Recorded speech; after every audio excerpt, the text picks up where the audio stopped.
Now it has a bigger screen, 3D printed case, and looks like a handheld game console. Hello everyone, welcome back to another episode of my channel. Today I will share with you new version of NES Emulator, but in this time, handheld game console also much easy to use. I'm tell every detail step by step. If you didn't watch a previous version, please go check before this video, cause more details in that tutorials. Let's dive into project. Before we continues, like and share this video and make you sure subscribed. What I used: Esp32 S3 development board, 16 MB flash and 8 MB PSRAM version. RAM is important. ILI9341 2.8-inch touch display. Also, this screen has an SD card port, so I don't need external SD card reader anymore. SD card with cartridge, TP4056 charger board, LiPo battery, 8 tactile button, 2-piece prototype board, as you can see dimensions on the screen. Female pin header, MAX98357A I2S amplifier and tiny speaker. 3D printed models. 10 M2 4mm, 6 M2 8mm screw, jumper cables, breadboard, and some wires. If you are first time in this channel, check out my other projects. You like that? I have share a new project every week regularly. Let's start the project.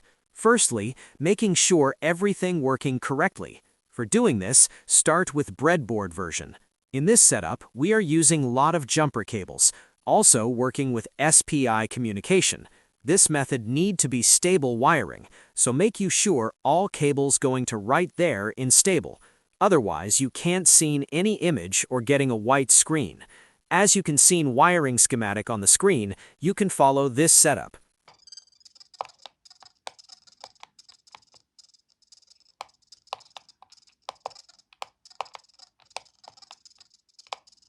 Let's continue with Arduino script. Source file release on my GitHub. Go to the link, download with zip file. After, open Arduino IDE. If you don't have, go to the link, download latest version of IDE. In this project, I used version of 2.3.8. When it downloaded, click and install. Just click next. When installation is done, open it. Now you need a ESP32 tools because Arduino IDE haven't yet. For installation, follow that order.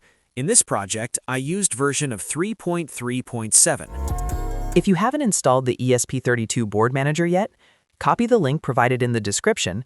Go to the link, copied that line. Go to File, Preferences,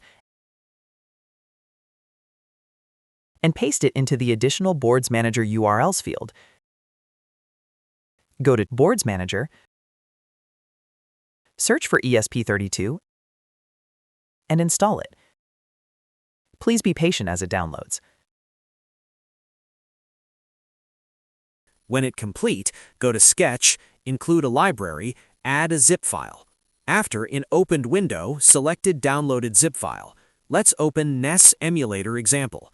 Go to the File, Examples, DSN NES Emulator Universal example. Now we have seen examples. You need to install one external library. For doing this, go to the Library section from the left on Arduino IDE. Type in search bar TFT ESPI. Find that, click to install. In this version, you can any type of display, at least 240 by 256 resolution and supported by library. Go to the library installed location. Documents, Arduino, Libraries, TFT ESPI. Firstly, open User Setup file and make you sure this line uncommented. Save and close. Secondly, open User Setup file. Magic in here. You must be redefine every line like I showed. As you can see, supported TFT driver. When redefine is complete, again, save and close. If you want to learn more detail about this library, you can watch this tutorial on my channel. Turn back to Arduino IDE. You can see 3 files in the project: main INO file, controller, and hardware config file. You can see all connection, like which pins goes to where on ESP32 development board, and if you need redefine in here. Also, with this update, sound specs is working in gameplay. As you can hear, in controller file, don't change anything. In INO file, you can customize something. You can change display orientation with this line. If your display wrong rotation, redefine this line, 0 to 3. Try 1 by 1. Other things, optimized by me, don't change. Next step is code upload to ESP32. You need to configure tools like I showed. Click that area and type ESP32S, select that, and write COM port. After, go to Tools. You have to change a few things. Change flash size, partition scheme, and the most important thing on Tools configuration, that selection. If you don't PSRAM, emulator can't work. Sure that select a OPI PSRAM. When everything is set, click to Upload button. When everything is correct, you must be seen Game Select menu after DSN logo. We ready to prepare handheld version. I have designed that case in Fusion 360.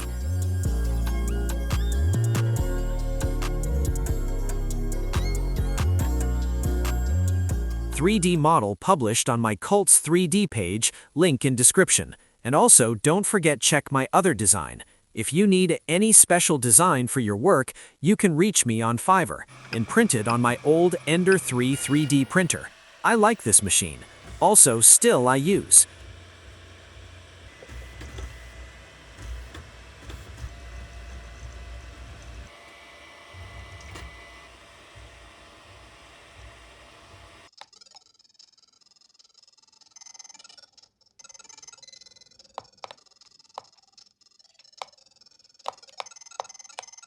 Now assembly.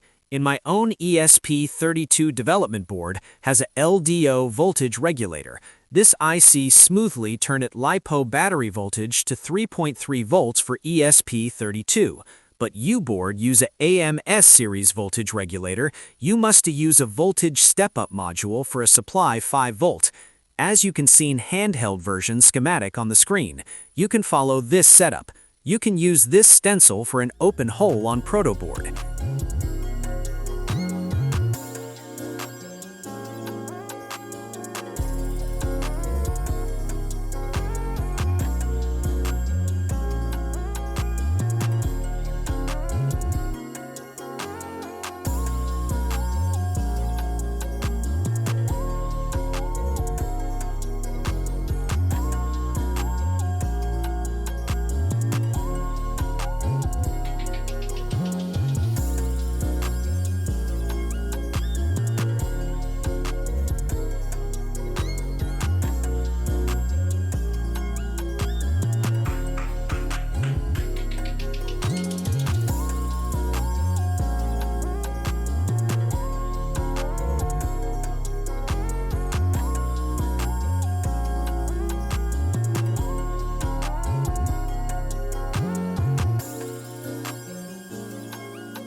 In this part, I have decided to separate keypad from main board.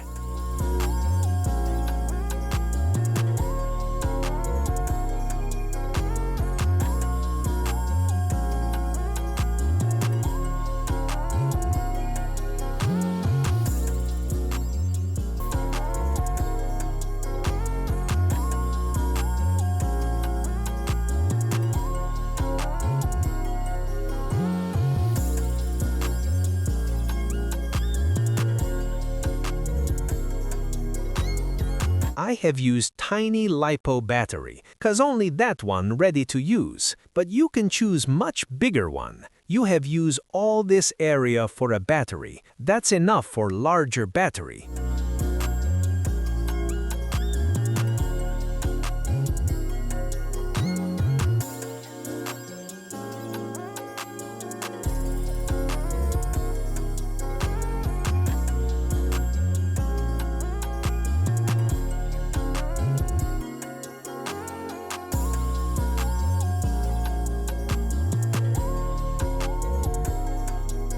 After a lot of soldering, wiring, hot glue, and screw, own retro Game Boy is ready to play.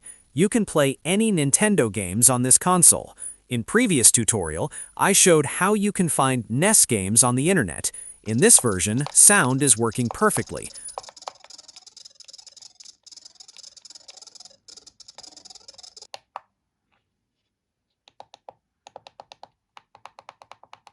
Also, I add a back to main menu feature. For doing this, when in-game, push select and start button in same time. After, if you are clicked to the button B, you are turning to main menu. Don't worry about this hole.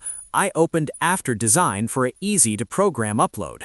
Cause of I am developer this NES port, I needed to try a lot of improvement. Gameplay is much pretty with sound. All you need links are in description. If you like this video, make you sure subscribed. Write in comment what will you see in next episode. Until then, bye.